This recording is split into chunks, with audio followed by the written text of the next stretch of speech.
I love duck, and they love to cook so many different ways. But the Persians have got a great dish. They put a little bit of sweetener in there. I've got some pomegranate syrup and hibiscus syrup and a little bit of flour in there, and some walnuts. So what I'll do is I'll get it going. I'll talk to you as we go. But it's a beautiful dish.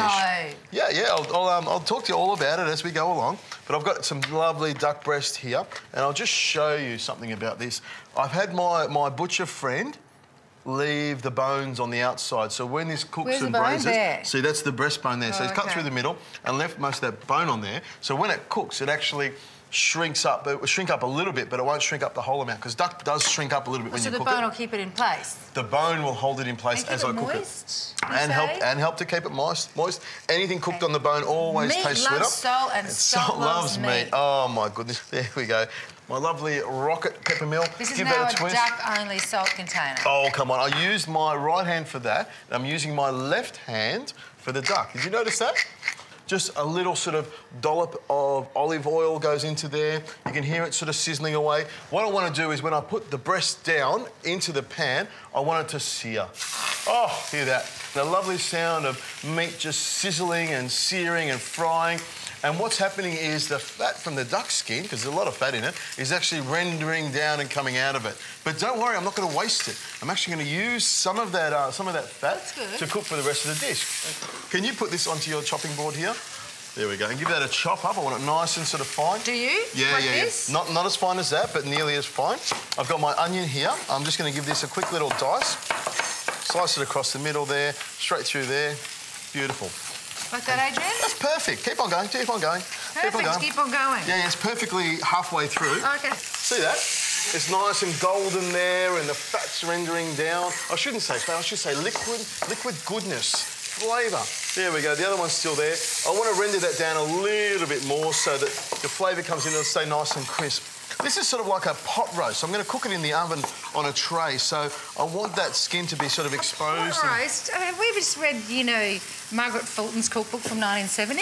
I love pot roasts. They're the best. Pot roasting is beautiful. It's basically cooking in a pot with a little bit of liquid. I haven't heard that expression for a long time. Oh, I love a pot roast. It's much better when it's cooked in duck fat. There we go. Turn that over there. Look at that, beautiful. Look at that. Turn that over there. Well, that looks nice. Give that a bit of a turn around. So we've got plenty of heat in there. Now what I'll do is throw some onion. Can you crush a couple of cloves of garlic for me, Janella? Sure. There we go. And all I do is just pop this duck. Now that that's seared on that side, one over there. One little duck breast over there, lovely. And these carrots here can go straight in as well. Oh, lovely. And some salt and some pepper. I can't miss out on that. I think we should come to some arrangement where this stays on my side. I think I'm the one that uses most of it. There we go. Because then you have the meaty hands in there. Oh, I love it. Give that a bit of a toss over like that. Now, you've got the garlic there. We'll throw that in. Just give me a little bit of that. Throw that in there now. I've got some turmeric here, and I'm just going to grate it. Normally, I would peel this, but, you know, I know that I've got... It's so soft, that skin on that. And this is what turmeric looks like before it gets ground up into a powder. Yeah, well, the powder looks sort of yellow, you know, like the lemon. But the actual fresh turmeric's got that sort of orangey flavour, and I think it's so much better. If you can find it, have a look. A lot of supermarkets have it now. So it just looks like ginger, really, but it's yellow, like a carrot inside, and it's so great for you. It's a really good anti-inflammatory. I've got some stock that I've made before, and I'll just put that in there. Chicken stock, duck stock, beef stock, but if you're using a really strong stock like beef and maybe lamb, maybe water it down a little bit because it's going to be nice and strong. What's that one? This is chicken stock. Now, what I'm going to add here is some pomegranate molasses. But it's such a beautiful thing to add to these type of dishes because you get this sweetness and a bit of sourness from the pomegranates. It's really yummy. It's also nice with mineral water in it and a tall glass as a drink. And a few other things as well. Yeah, splash in some gin. This is hibiscus. This is hibiscus flower that's been preserved in a syrup. And I'll throw a few of these babies in there. Beautiful. Give us another look at that. Yeah, put a few of those babies. Have a taste. Very sweet. And a little bit of syrup there. Beautiful. Here we go. It's very similar sort of colour as the pomegranate. Isn't it gorgeous? Let that simmer around like that. Now, as that's sort of coming up to the boil, what I'm going to do now... Look at that little thing. It's great to have a taste. It's very sweet. Vitamin C as well. Hibiscus. It goes really well with the duck. Duck and sweet things usually work together. In a lot of European kitchens, they put cherry with the pork and apple's beautiful. And then what I'll do is put some walnuts in there. If you've got your walnuts there, throw that on there. Yum, yum, yum. Pop that into there. I'm still stuck on the hibiscus. Looks great. Smells great, doesn't it? Got my duck here. Oh, just not throw that one in. Go on, throw it in, why not? There we go.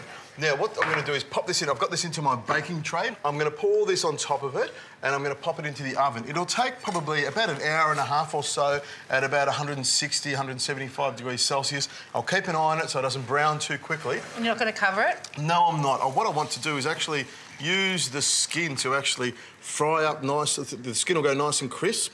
So when we get to the end of it, it'll be nice and juicy. Now, when this actually cooks, what you will notice is it will shrink up a little bit, but a far lot less than if I had have just taken the breast off the bone. The actual bone will hold it together. About an hour and a half or so, and we'll be eating duck in no time. Beautiful, been simmering away. They've got a lovely flavour to it, lovely colour. Smells beautiful. It's quite aromatic, isn't it, and spicy. There we go. I'll just take this out here like this. And you want to take the bone out? I'm going to take the bone out because, I mean, for me, I could just pick it up and eat it like this. But what I'm going to do is just show a little bit of elegance. This is beautiful food, nice and spicy. Yeah, goodness me, this would be beautiful in a slow cook or a tagine, which is one of those pots that are shaped like that. Perfect. Take that, give it to the cat or the dog or something. Then what I'm going to do is just cut through this very gently. There we go. See that? Can you see? Oh, I'll show. There we go.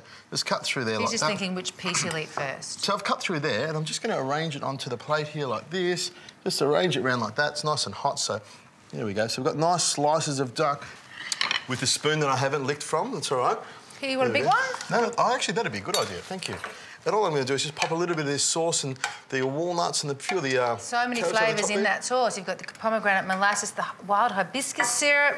Beautiful. Do you want cumin or anything like that? Some turmeric in there. That's why it's so yellow. Nice little thing. And I've got some beans here. I did some beans before. Lovely beans cooked in tomato with a little bit of garlic. Did you really make them just... I did. I thought, well, I'm going to have a big chunk of meat now. You know, and I know that you're going to want something to eat because you're always hungry, just like me. You don't eat as much as me, I know, but I thought that's lovely. Takes you back to home. I can't eat as much as you. I think we're going to have a good series, Adrian. I think so. I'm looking forward to it, especially when we start off this good. Here's a lovely piece of juicy bit of duck. Oh, that is special. That's special. That's a beautiful winter feasty meal. It's got the tang from the pomegranate. You need to get the pomegranate molasses for that dish. Beautiful. Hibiscus is great as well. Now Here we go. I've got a little meaty fork. I'll use a spoon with that. And I'll just have a little taste of that. Not too soggy. Didn't you put any salt in that? Just a touch, just a tiny little bit. That's a good amount for me. Just remember that. I'm learning. There's a bit more for me. Persia. Yum. Beautiful. You did nice things. Succulent and delicious. Loved my halva too. So, episode 1 down. We're going to be all right together? I think so. Let me show you.